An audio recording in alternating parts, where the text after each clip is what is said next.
The blizzard raged relentlessly for 6 straight days, burying the main cabin door under a staggering 9 feet of snow. Inside a hidden room carved into the hillside, Thomas Garrett sat contentedly by his small fire, warm and well-fed. Meanwhile, a mere 3 miles away, another trapper was succumbing to the deadly cold in his collapsed shelter. Before we delve into the story, please share where you're watching from. And if tales of forgotten frontier wisdom resonate with you, be sure to subscribe. Tomorrow's story might just hold the key to saving your life in ways you never thought possible. The winter of 1842 descended upon Wyoming Territory's Wind River Range with a bone-chilling cold that settled deep into the valleys and refused to loosen its grip. Thomas Garrett, a seasoned mountain man, had already weathered 8 seasons in these rugged peaks, trapping beaver and marten along the tributaries, feeding the upper Green River. At 31, he was skilled with both rifle and axe, and possessed a deliberate nature that kept him alive in a land where carelessness invariably meant death. His cabin was nestled in a sheltered valley, offering easy access to fresh water and an abundance of beaver. The structure itself was a standard mountain dwelling: notched logs, mud chinking, a stone fireplace, a single door, and 1 small window. It had served him well through 7 winters without any major issues. Marcus Webb operated in similar territory, about 20 miles upstream. The two men maintained a loose, unspoken alliance, a common practice among trappers working overlapping ranges. Every few weeks, they'd meet to exchange information on beaver populations, discuss areas that had been trapped out, and warn each other about grizzly bear activity or the movements of potentially hostile Native American tribes through the region. Their relationship was built on mutual survival, a practical arrangement rather than a deep personal connection. The blizzard struck on January 23rd. That morning, Thomas was checking his trap lines when the wind abruptly shifted from the southwest, bringing with it clouds that looked ominous. Years of mountain experience had taught him to read the weather, and the approaching storm compelled him to abandon his work immediately. He hurried back to his cabin, secured the door, brought in extra firewood from his outdoor stack, and prepared to wait out what he assumed would be a typical 2 or 3-day storm. Snow fell relentlessly for 5 days. Thomas quickly burned through his indoor wood supply and ventured outside twice to replenish it from his covered stack, battling drifts that reached his waist. The wind drove snow horizontally, reducing visibility to almost nothing. Temperatures plummeted to levels that could freeze exposed skin in a matter of minutes. He kept his fire burning constantly, feeding it without pause, watching his carefully accumulated winter wood supply dwindle at an alarming rate. By the 5th day, when the storm finally abated, he had consumed nearly all the fuel he had cut for the entire month. As soon as conditions allowed, Thomas strapped on his snowshoes and struggled upstream toward Marcus's cabin.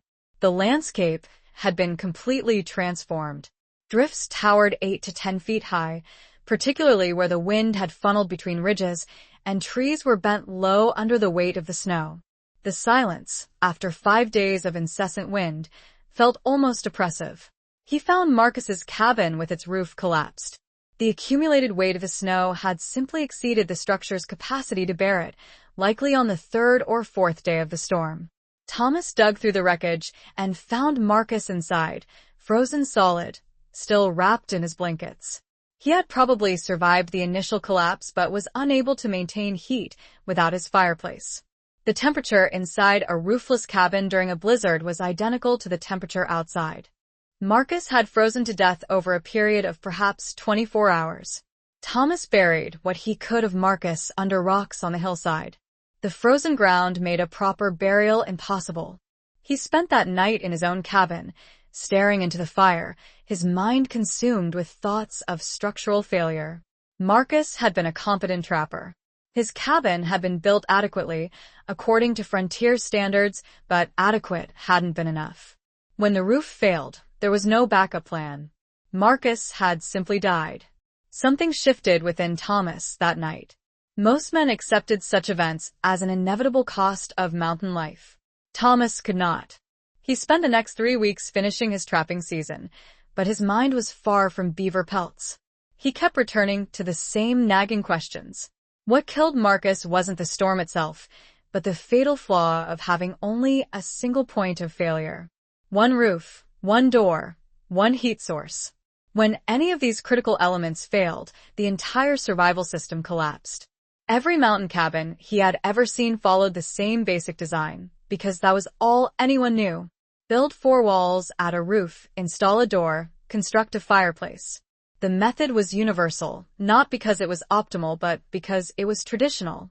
As he worked his way down from the high country toward the spring rendezvous, he began visiting other trappers' camps. At each location, he examined the cabin construction with a newfound, intense scrutiny.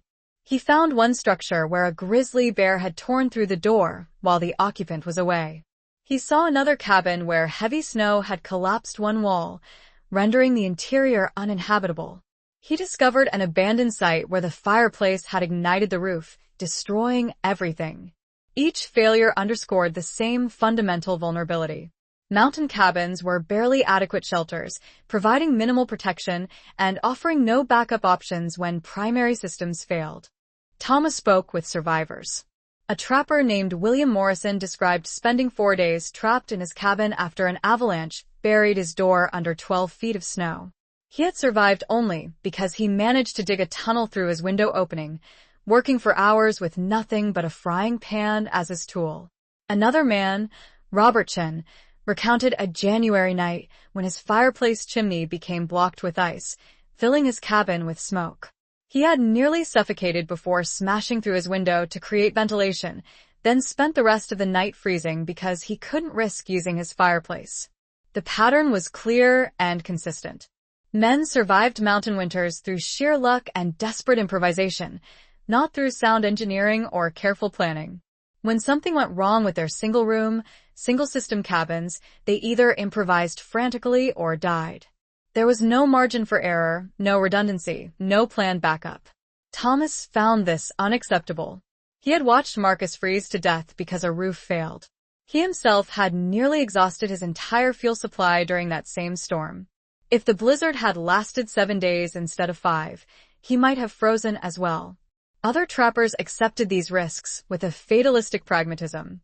They built their cabins in 4 or 5 days, using methods passed down from previous generations of frontiersmen. They survived or they didn't. That was mountain life. Thomas couldn't embrace this mindset. Marcus's death had made the danger real and immediate, in a way that abstract awareness never could. He became obsessed with a single question that consumed his thoughts during long days on the trap lines and even longer nights alone in his cabin. How do you build a shelter system that doesn't fail completely when one component breaks? The question had no obvious answer, but Thomas was determined to find one. The spring of 1843 brought Thomas down from the mountains with his season's furs and a mind full of architectural problems. Most trappers arriving at the trading posts in South Pass or Fort Bridger would sell their pelts, spend a couple of weeks drinking and gambling, then head back into the wilderness with basic supplies. Thomas sold his beaver and marten skins for a respectable profit, but then spent the next month traveling to settlements and studying buildings with the focus of a man whose life depended on understanding construction principles. He rode south to Fort Laramie, then east to a small settlement on the North Platte, where a handful of farmers and merchants had established permanent structures. He watched carpenters working on a new warehouse, paying particular attention to how they reinforced door frames and created storage spaces. He examined root cellars dug into hillsides, noting how the earth maintained cool temperatures even during the summer heat. He spoke with a German stonemason named Klaus, who was building a foundation for a trading post, and listened carefully as the man explained how stone and earth worked together to create stable structures. The stonemason shared a crucial insight that changed how Thomas thought about shelter. Earth maintains a constant temperature year-round at depth. In the summer, when surface temperatures reach 90 degrees, soil 6 feet down stays around 50 degrees. In winter, when surface temperatures drop to 0 or below, that same soil remains near 50 degrees. The Earth acts as a thermal mass, absorbing heat slowly and releasing it slowly, resisting rapid temperature changes. Root cellars stayed cool in the summer and never froze in the winter because they were surrounded by this stable thermal mass. Thomas asked questions that made the stonemason laugh. Could you build a room into a hillside and heat it? Of course, Klaus said. But why would you? To survive when your main cabin fails, Thomas answered. The stonemason stopped laughing and looked at him with new interest. You are serious about this? Yes, Thomas replied. Then you must understand ventilation, the German told him. Fire needs air. Smoke must escape. Build a room into the earth, and you must engineer how air moves, or you will suffocate or die from smoke.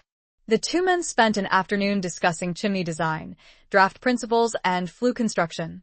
Thomas visited a mining operation where men were digging exploratory tunnels into a hillside, searching for silver deposits. He studied how they shored up the earthen walls with timber framing to prevent collapse.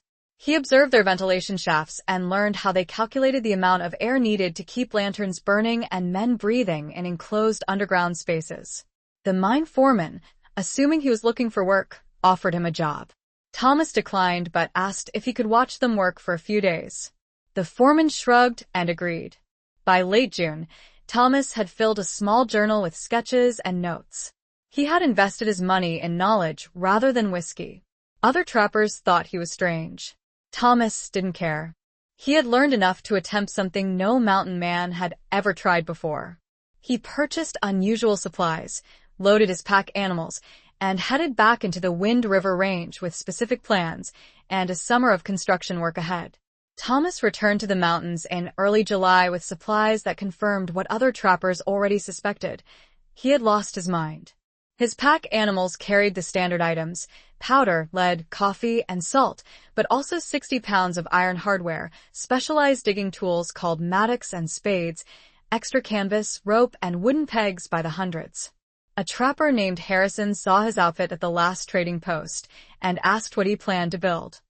A better cabin, Thomas answered. Harrison laughed and said any cabin built in 4 days was good enough for mountain winters. Thomas didn't argue. He selected his location with meticulous care. Most trappers built near water for convenience. Thomas chose a site on elevated ground with a gradual hillside rising behind it. The slope faced south, ensuring maximum sun exposure during the winter months. The hillside itself was crucial. He needed earth he could excavate without causing collapse, soil composition that would be stable and offer good drainage, and enough of a rise to create a chamber that could be accessed from his cabin's interior. He spent 3 days examining different locations before settling on a spot where the soil showed layers of clay and gravel, providing good drainage and solid structure. He built his main cabin first, but not in the standard 4 days. He took 2 weeks, working alone, constructing a solid single-room structure measuring 16 feet by 14 feet. The cabin appeared conventional from the outside, notched logs and a stone fireplace, but Thomas positioned everything with specific intentions. The back wall sat only 4 feet from the hillside. The door faced east. The window was on the south wall. The fireplace occupied the northeast corner. Other trappers passing through saw nothing unusual. Thomas knew the back wall was precisely placed to allow for what came next. In early August, he began excavating. He worked from behind his cabin, digging into the hillside at an angle that would bring him under and slightly beyond his back wall. The work was brutal. He removed earth 1 shovelful at a time, carrying it away in a canvas sling to avoid creating an obvious pile near his cabin. He dug carefully, testing the soil, watching for water seepage or unstable layers. The chamber took shape slowly, 8 feet deep into the hillside, 7 feet wide, and 6 feet in ceiling height. Every dimension was calculated for a specific purpose. As he hollowed out the space, he installed support structures using techniques he had learned at the mining operation. He cut logs to length and positioned them as vertical supports against the earthen walls. He added horizontal bracing. He used flat stones to create a stable floor base before laying wooden planks. The ceiling required particular attention. He installed heavy beams, then covered them with split planks, then layers of bark, then clay mixed with grass, and finally 6 inches of soil. The weight was substantial, but the support structure distributed it safely. Above ground, the disturbed soil looked like a natural part of the hillside. By mid-September, after 6 weeks of solitary labor, Thomas had created an empty room carved into the earth behind his cabin. The The hard part was finished. Now came the precise work that would make it functional. Creating the doorway required destroying part of what Thomas had already built. He stood inside his completed cabin, marking the back wall where he would cut through. The opening needed to be large enough to move supplies through, but small enough to seal effectively against heat loss.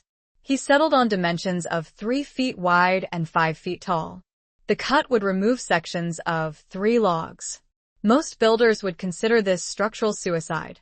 Thomas had planned for it. Before cutting, he installed a header beam above, where the opening would be. He notched the logs on either side of his planned doorway and set a thick pine beam across the gap, securing it with iron brackets and wooden pegs driven through pre-drilled holes. The header would carry the weight of all the logs above the opening, preventing collapse. He tested it by hanging his full body weight from the beam. It held without flexing. He cut through the logs using a saw and axe, working from inside the cabin. Each cut was precise, creating clean edges. Wood chips and sawdust accumulated on his floor. After 2 days of careful work, he broke through into the earthen chamber behind his cabin. Light from his cabin windows spilled into the hidden room for the first time. The opening was perfect, 3 feet wide, 5 feet tall, edges square and clean. He built the door itself from pine planks 2 inches thick. The boards ran horizontally, each one spanning the full 3-foot width of the opening. He fitted 8 planks together to create the 5-foot height, using tongue and groove joints he cut by hand with a chisel and mallet. On the backside, facing into the hidden room, he attached 3 heavy cross braces running vertically. These braces held the horizontal planks together and provided mounting points for the hinges. The hinges were substantial iron hardware, each one weighing 3 pounds. He had purchased them at Fort Laramie specifically for this door. He mortised them into the left edge of the door frame and into the corresponding cross brace on the door itself. The mortises were deep rectangular pockets that allowed the hinge plates to sit flush with the wood surface. He secured each hinge with bolts that passed completely through both the door frame log and the door cross brace, clinching them on the far side. To remove these hinges, someone would need to destroy the wood itself. The door swung smoothly on its hinges, opening into the main cabin. When closed, it sat flush against the interior wall.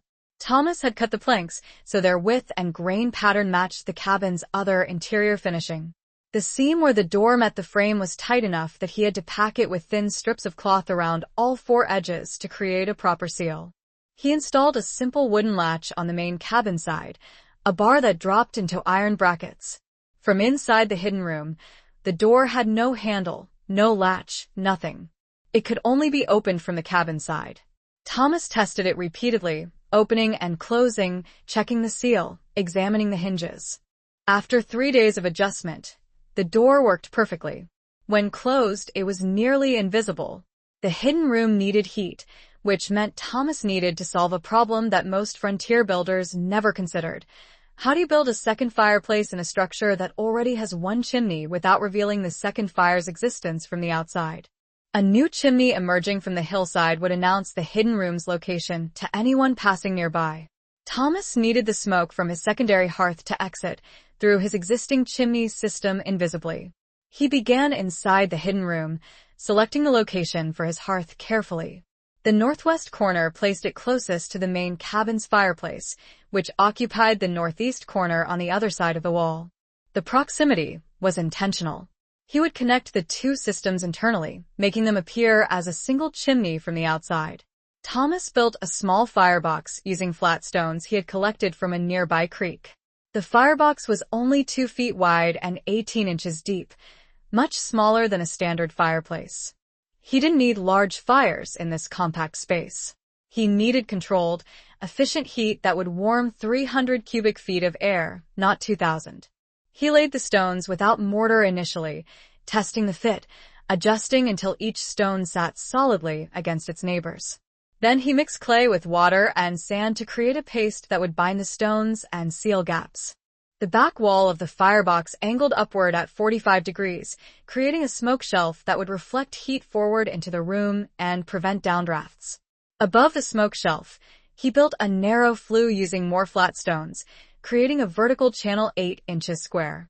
This flue climbed the interior wall of the hidden room, heading upward toward where it would meet the main cabin's chimney system.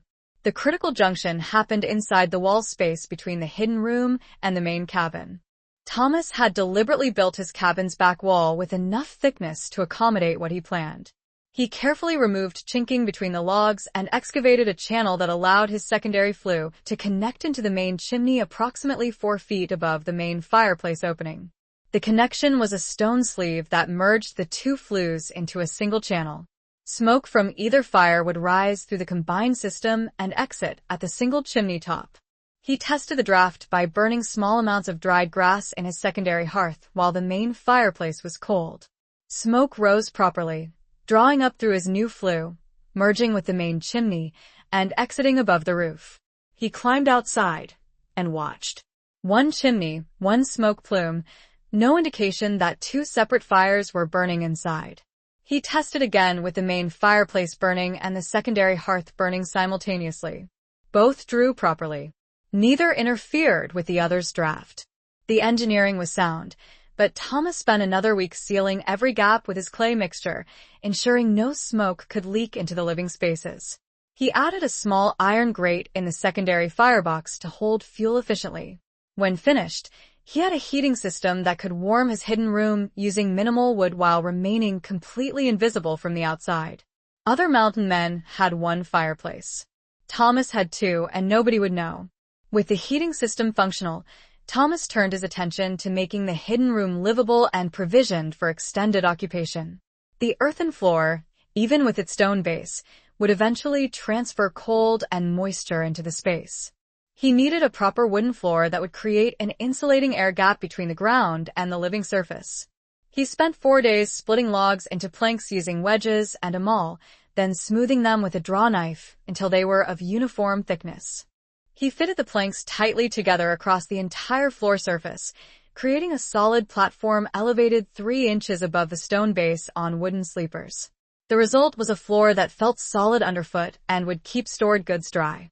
The walls required shelving, but not furniture that could be moved or knocked over. Thomas wanted integrated storage that maximized every inch of the limited space. He mounted horizontal support beams directly into the log framing that lined the earthen walls, spacing them at different heights to create 3 distinct shelf levels. The top shelf ran along the back and side walls at head height, approximately 6 feet up. The middle shelf sat at chest level, 4 feet high. The lower shelf was positioned 2 feet above the floor. Each shelf was deep enough to hold substantial supplies but shallow enough that items remained accessible. He cut shelf boards from pine, shaping them to fit the irregular contours where the earthen walls met the wooden framing. Every board was secured with wooden pegs driven through pre-drilled holes into the support beams. The shelving was permanent architecture, not removable furniture. Once installed, it became part of the room structure, capable of supporting significant weight without shifting or collapsing. Thomas began stocking his shelves in late September, as his fall hunting provided supplies. The top shelf received wooden containers he had carved and sealed with pine pitch. These held rendered bear fat for cooking and lamp fuel, dried berries collected from mountain slopes, ground cornmeal purchased at the trading post, salt packed in bark boxes, and medicinal herbs including willow bark for pain and yarrow for wounds. The containers were uniform in size, stackable, and sealed against moisture and rodents. The middle shelf held folded wool blankets, extra clothing, and cured meat. Thomas had spent weeks smoking and drying elk and venison into strips that would remain edible for months. He hung these from wooden pegs mounted below the shelf, creating curtains of preserved meat that represented weeks of protein. Additional containers on this shelf held dried fish, pemmican he had made from berries and rendered fat, and hard biscuits that would survive indefinitely in the dry environment. The lower shelf stored tools, ammunition, candles, fire-starting materials, rope, and a spare knife. Thomas positioned a water barrel near the door, where he could refill it from the main cabin. Next to the secondary hearth, he stacked split firewood in a neat pile, each piece cut to uniform length for efficient burning. By early October, the hidden room contained everything needed to sustain one man for 6 weeks without leaving. Thomas stepped back and examined what he had created. The room was small, organized, and completely self-sufficient. It was ready for winter. The first significant snowfall of the winter of 1843 arrived in early November, earlier than Thomas had expected. He woke before dawn to a silence that experienced mountain men recognized immediately. Snow was falling heavily. By the time full daylight arrived, 4 inches had accumulated, and the storm showed no signs of stopping. Thomas went about his normal routine, maintaining his main cabin's fire, eating breakfast, and checking his supplies, but part of his mind was already considering the test he had been anticipating since finishing construction. By midday, 8 inches covered the ground. By evening, the accumulation reached 16 inches and continued falling. The temperature dropped steadily. Thomas made his decision. He would spend the next 3 days living entirely in his hidden room, simulating the conditions he might face if his main cabin became unusable during a severe storm. He gathered his immediate necessities, opened the concealed door, and stepped into the earthen chamber. He closed and latched the door behind him, sealing himself into the hidden room. The space felt smaller compared to the main cabin, but it wasn't uncomfortably cramped. Thomas lit a single candle to get his bearings, then started a small fire in the secondary hearth using kindling and 3 carefully split logs. Based on their size and the firebox's efficient design, he estimated that 3 logs would burn for roughly 4 hours. The fire ignited quickly and drew perfectly through the flue system. Thomas sat on a folded blanket, watching the flames dance. Within half an hour, he could feel the room's temperature climbing noticeably. After an hour, the space felt genuinely warm and inviting. He added 1 more log, allowing the fire to settle into a steady, consistent burn. The compact dimensions meant the small fire efficiently heated the entire volume of the room. He knew that in his main cabin, he would have needed a fire 3 times the size to achieve a similar level of warmth. As the first day wore on, Thomas began to fully appreciate how the room's design elements worked in harmony. The earth walls radiated a constant, moderate temperature, steadily absorbing heat from the fire and releasing it slowly back into the space. Even as the fire dwindled down to embers, the room remained comfortably warm. The stored supplies, jars, containers, and the stacked wood itself acted as a thermal mass, absorbing warmth and helping to stabilize temperature fluctuations. The wooden floor further insulated the space, preventing the cold from seeping up through the ground. Remarkably, he used very little firewood. 3 logs every 4 hours translated to just 18 logs per day. In contrast, his main cabin required 60 to 70 logs daily during cold weather just to maintain a livable temperature. The hidden room used less than a third of the fuel while providing equal, or even superior, warmth. Thomas had anticipated efficiency, but the actual performance far exceeded his expectations. On the 3rd day, he ventured out of the hidden room to check on his main cabin. The fire had gone out completely. The interior temperature matched the frigid outside air, well below freezing. Snow had drifted heavily against the door. He realized that if this had been a genuine emergency, if his main cabin had been damaged or rendered inaccessible, the hidden room would have kept him alive and comfortable, using only the wood supply he had thoughtfully stored within. Thomas stood in his cold, lifeless main cabin and smiled. The system worked. The seemingly impossible thing he had built actually functioned perfectly, just as he had intended. Winter could come. He was ready. February of 1844 brought weather that made the previous winter's deadly storm pale in comparison. A massive weather system descended from the Arctic and stalled directly over the Wind River Range, trapped by the surrounding mountain ridges that prevented its eastward movement. Snow began falling on February 9th and continued almost without interruption for 8 consecutive days. Thomas had weathered mountain blizzards before, but nothing had ever approached this storm's sheer duration and intensity. The first 2 days were manageable. Thomas kept his main cabin fire burning steadily, venturing outside periodically to clear snow from his door and replenish his firewood supply from the covered stack. Accumulation reached 3 feet, then 4, then 5. The relentless wind created drifts that towered above the cabin's roofline. On the 3rd day, he found he could no longer open the main door due to the immense weight of snow pressing against it. The entrance was completely buried under an estimated 7 feet of densely packed snow. Thomas remained calm. He had anticipated precisely this scenario. He secured his main cabin as best he could, banked the fire to conserve wood, gathered his essential items, and retreated into his hidden room.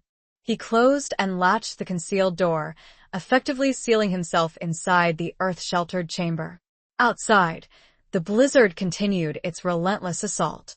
Inside the hidden room, Thomas was warm, safe, and secure. He quickly established a routine. Wake with a first faint light filtering through cracks around the door. Stoke the fire back to life from the overnight coals. Eat a simple breakfast of dried meat and cornmeal mush cooked over the small hearth. Tend the fire throughout the day, adding logs as needed to maintain a steady warmth. Read from his Bible by candlelight and sleep on folded blankets near the hearth. The days began to blur together, marked only by his methodical consumption of supplies and firewood.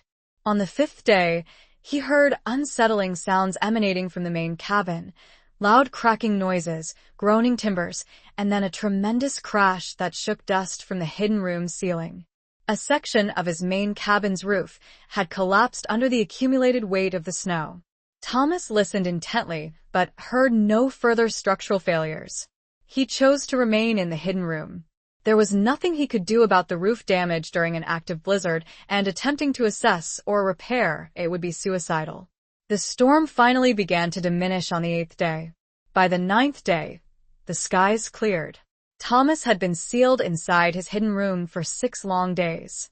He had consumed approximately 100 logs from his stored supply, leaving him with enough wood for several more weeks if necessary. His food stocks remained adequate, and his water barrel was still half full.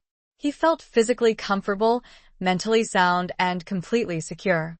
He cautiously opened the concealed door and stepped back into his main cabin. A blast of cold air hit him immediately. Snow had poured through the collapsed section of the roof, covering nearly half the interior floor. The main fireplace was buried under a mound of snow and broken timbers. If Thomas had been solely reliant on his main cabin during the storm, he would have likely frozen to death by the 4th or 5th day. Instead, he was alive, healthy, and warm. His hidden winter room had transformed a potentially lethal situation into a manageable inconvenience. The innovation had proven itself under the very conditions it was designed to withstand. Word of Thomas Garrett's survival spread through the scattered trapping community during the spring of 1844. Other trappers had already assumed he was dead. His cabin's location had placed him directly in the path of the February storm's worst fury. When a trapper named Harrison traveled through the area in late March and found Thomas alive and well, repairing his damaged roof, Harrison initially thought he was seeing a ghost. Thomas calmly explained what had kept him alive. Harrison, understandably curious, asked to see the hidden room. Thomas obliged. Harrison wasn't a man easily impressed, but he stood inside that earthen chamber, carefully examining the shelving, the secondary hearth, and the concealed entrance, and declared it to be the most intelligent piece of frontier engineering he had witnessed in 20 years of mountain life. He asked detailed questions about the excavation process, the ventilation system, the heating efficiency, and the overall construction time. Thomas answered everything honestly and openly. Harrison left and shared the story of Garrett's winter room with every trapper he encountered. By the following autumn, 3 other trappers had constructed similar structures. Each adapted the concept to suit their specific locations and needs. One man excavated a chamber beneath his cabin floor, creating a drop-down space accessed through a trapdoor. Another built into a ravine behind his cabin, utilizing the natural earth formation as his walls. A third constructed a false back wall in his cabin that concealed a room carved directly into a hillside. The specific techniques varied, but the underlying principle remained constant. A secondary, earth-sheltered space with independent heating provided crucial survival insurance in case the primary shelter failed. The winter of 1845 brought another severe storm, although not as catastrophic as the previous year's blizzard. 2 trappers survived that storm in their hidden rooms after their main cabin doors became blocked by snow. Both credited Thomas's innovation with saving their lives. The concept continued to spread. By 1847, an estimated dozen trappers across the Wind River and Absaroka ranges had incorporated backup winter rooms into their cabin systems. The technique acquired various names. Some called them garret rooms in honor of Thomas. Others used terms like winter holes, earth chambers, or simply backup rooms. The specific name mattered less than the underlying principle. Experienced mountain men began to accept that a well-built cabin needed redundancy, not just adequacy.